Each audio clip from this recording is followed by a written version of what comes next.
In Microsoft, I could use IP, IPX, and NetBEUI. What's your standard? What have you got loaded for your protocols? Just IP. That's it. So if I walked in with a tool tomorrow, I will not find any IPX anywhere. Yeah. Well. Oh. There we go. A couple of months ago. So today I won't. No, because we turned off the IPX on the premise. So you don't have IPX anywhere. Sounds like a politician now. Not that I'm aware of. Let me defer this to my Secretary of State. So we don't think we have IPX.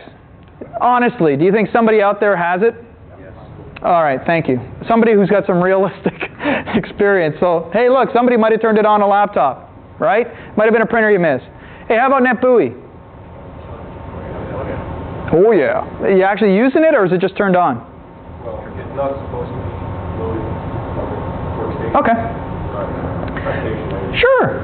So IP, IPX, NetBEUI. We've all established, realistically right now, minimally, AppleTalk's a bonus, right? We won't even go there right now, but we'll leave AppleTalk alone right now, okay? We'll just do the three favorites. And the reason why I mentioned these three, some Microsoft operating systems, you put a NIC in the PC, and that's the three you get automagically, right? That's the auto configuration. Everybody loves auto, right? That German guy who works with us? So everybody loves auto. We're going to get t-shirts now. I love auto. And what happens is you get these three protocols, and let's go through this. When I turn my machine on in the morning, and this is why this is important, I want to make sure that my name is unique, correct?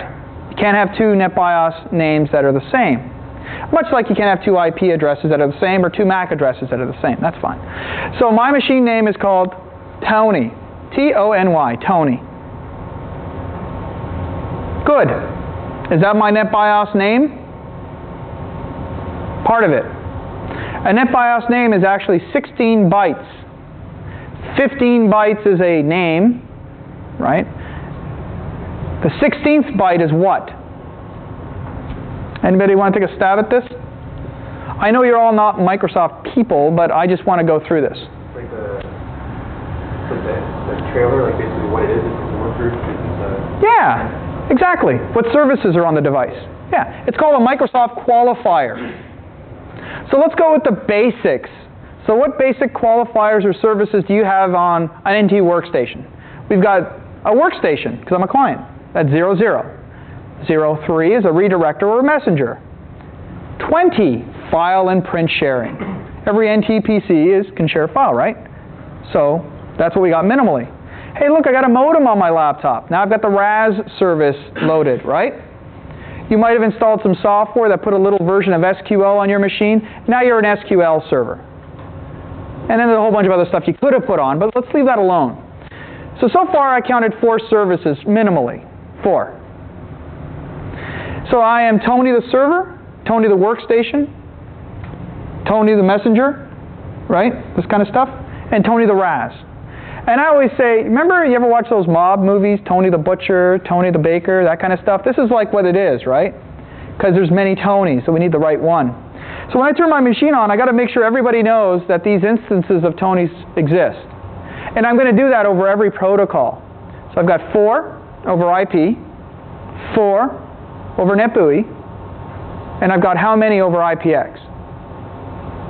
8. 8? IPX and XPX? IPX, well, let's count them as one. IPX/SPX, kind of like we do TCP/IP. So 4 for TCP/IP, 4 for NetBEUI, and how many for IPX? I stopped there, so obviously nobody's going to go with the 4, right? Right? You guys are catching on to me already? So does anybody know? How many different frame types or encapsulation does IPX support with an auto or default configuration? Pardon? 4. 4?